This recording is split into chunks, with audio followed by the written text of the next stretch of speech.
When the molecule is represented in 3 dimensions, we see that half of the pi bond is above the plane and the other half of the pi bond is below the plane.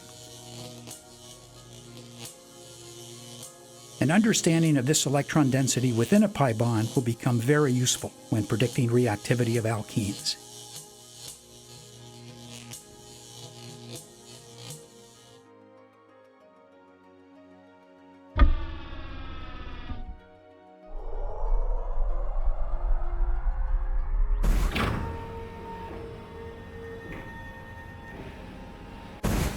To gain a better understanding of the pi bond, we should recall the actual shape of the unhybridized p orbitals.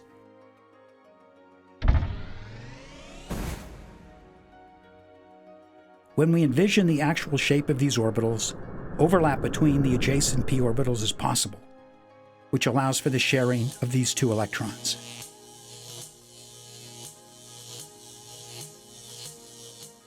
However, it is very difficult to draw the molecule this way.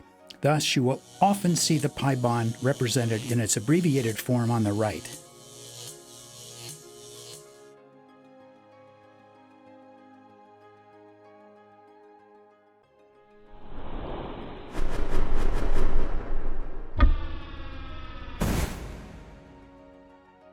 Understanding the pi bond helps us realize why geometric isomers are isolable. Geometric isomers have the same gross connectivity, but differ only in how the groups are oriented in space due to hindered rotation about the doubly bonded carbons. When we draw an imaginary line along the axis of the double bond, and then compare groups on each carbon using the Kahn-Ingold-Prelog sequence rules, we can determine if the groups of priority are on the same side, called the cis isomer, often abbreviated Z. Alternatively, the groups of priority can be on opposite sides of the imaginary line called the trans isomer, often abbreviated E.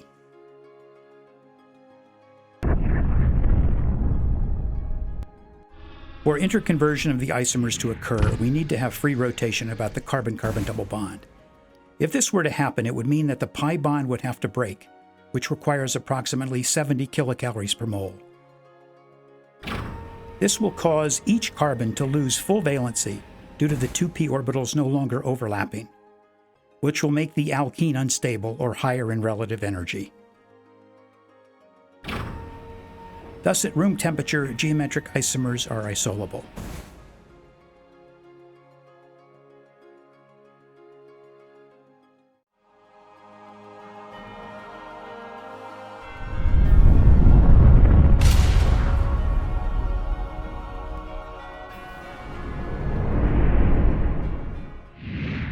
Similar to the first step of sp3 and sp2 hybridization, one can imagine promoting an electron from the 2s atomic orbital to the unoccupied 2pz atomic orbital.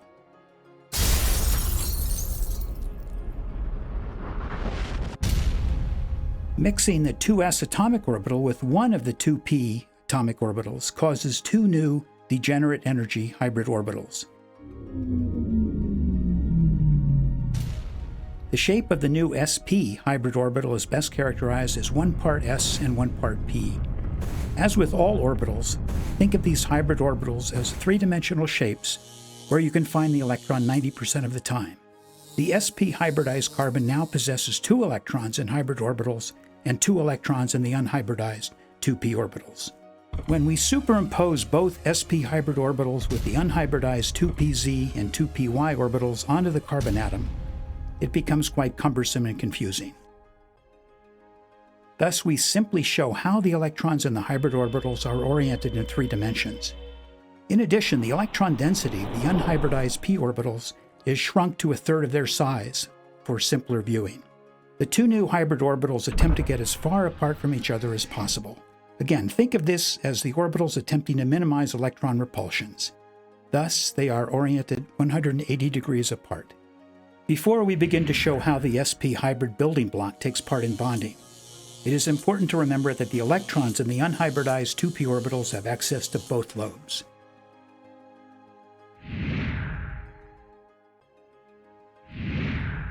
Your instructor will often draw the sp hybridized carbon on the blackboard as shown, Again, solid lines are in the plane of the board, shaded lobes are coming out of the plane of the board, and dashed lines are going behind the plane of the board.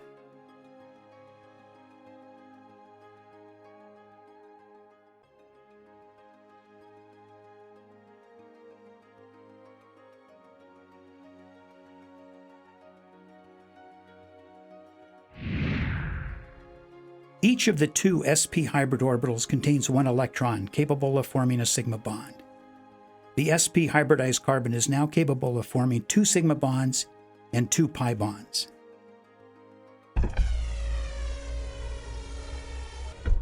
A simple carbon compound that utilizes sp carbons is ethine or acetylene. From the two-dimensional Lewis diagram, we see that each carbon forms two sigma bonds and two pi bonds. Thus, both carbons are sp hybridized.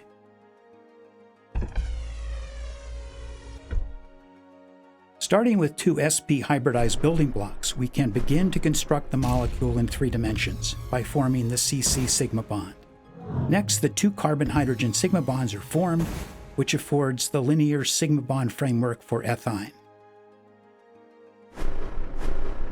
To form the second and third bonds between the carbons, called the pi bonds, we can imagine that the two pairs of adjacent parallel unhybridized 2p atomic orbitals overlap. When they overlap, the 4 electrons can be shared, allowing each carbon to attain full valency.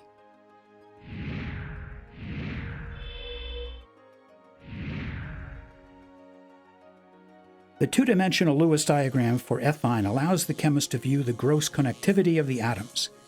However, no information is conveyed about the pi bonds. When a molecule is represented in 3 dimensions, we see that half of each pi bond is above and below a plane. An understanding of this electron density within these two pi bonds will become very useful when predicting reactivities of alkynes.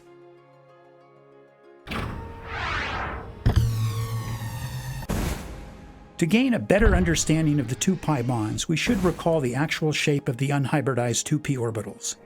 When we envision the actual shape of these orbitals, overlap between the adjacent 2p orbitals is possible, which allows for the sharing of these 4 electrons. However, it is very difficult to draw the molecule this way, thus you will often see the pi bonds represented in the abbreviated form on the right.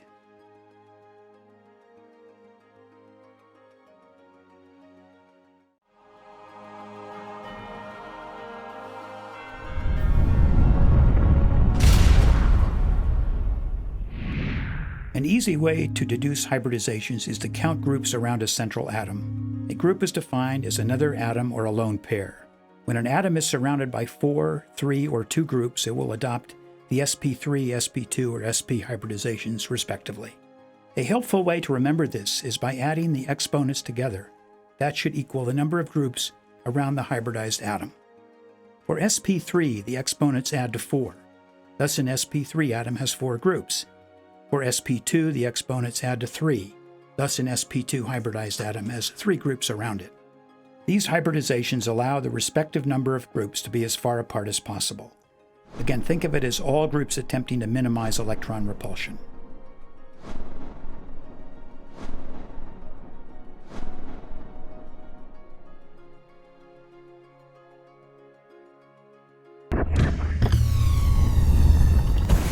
Although we will use the abbreviated hybridized building block shown here for subsequent examples, it is important to recall the actual shape of the unhybridized and hybridized lobes on carbon. For example, the unhybridized lobes were shrunk to 1/3 of their size, and we simply showed how the electrons in the hybrid orbitals were oriented in 3 dimensions, so that the carbon building block does not become too cumbersome and confusing.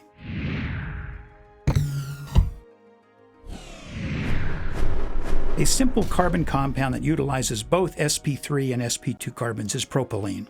From the two-dimensional Lewis diagram, we see that by counting groups, we can deduce the hybridization for each carbon atom.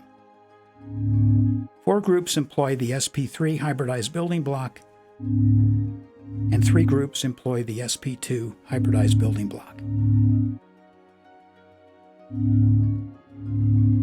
Starting with 1 sp3 and 2 sp2 hybridized building blocks, we can start to build the molecule in 3 dimensions by forming the carbon-carbon sigma framework.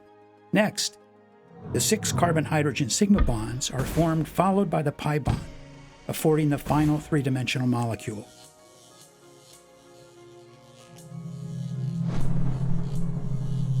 Notice that the methyl group can freely rotate about the carbon-carbon sigma bond, while the pi bond affords no rotation.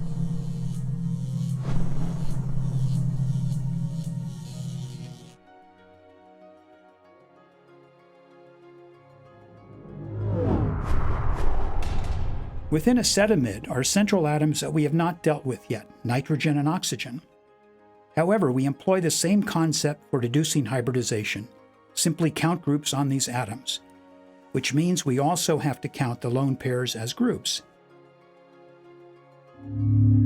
4 groups around nitrogen and 4 groups around carbon allows us to deduce sp3 hybridization, while 3 groups around the oxygen and carbonyl carbon allows us to employ sp2 hybridized building blocks.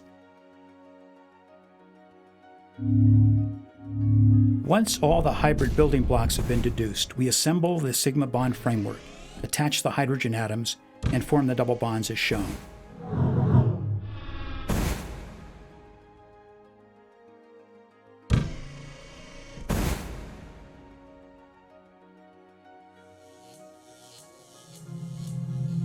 Again, we see that the CH3 group can spin freely about the carbon-carbon sigma bond, while the pi bond affords no rotation. In addition, the NH2 group can spin freely about the carbon-nitrogen sigma bond.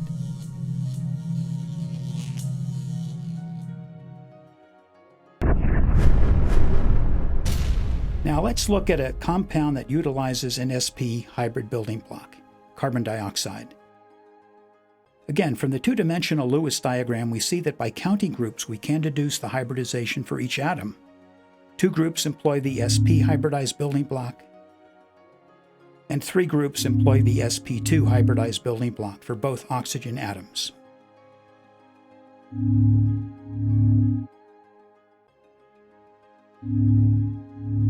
Starting with one sp and sp2 hybridized building blocks, we can start to construct the molecule in 3 dimensions by forming both CO sigma bonds.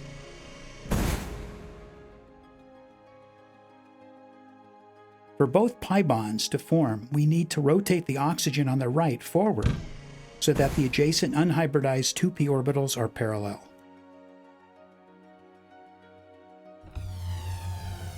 Thus, both pi bonds form, affording the final 3-dimensional molecule.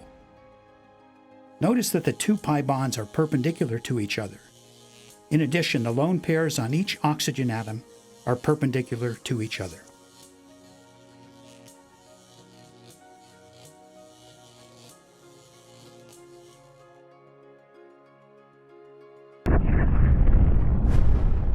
As you become comfortable with the concepts of hybridization, you will be able to fold 2-dimensional Lewis structures into 3 dimensions in your mind. With practice, you will also be able to allow the molecule to undergo conformational changes in your mind while predicting the more stable conformer due to steric interactions and other effects. Here we see that the methyl group prefers to be in the equatorial position. Thus, one of the chair conformations is favored over the other.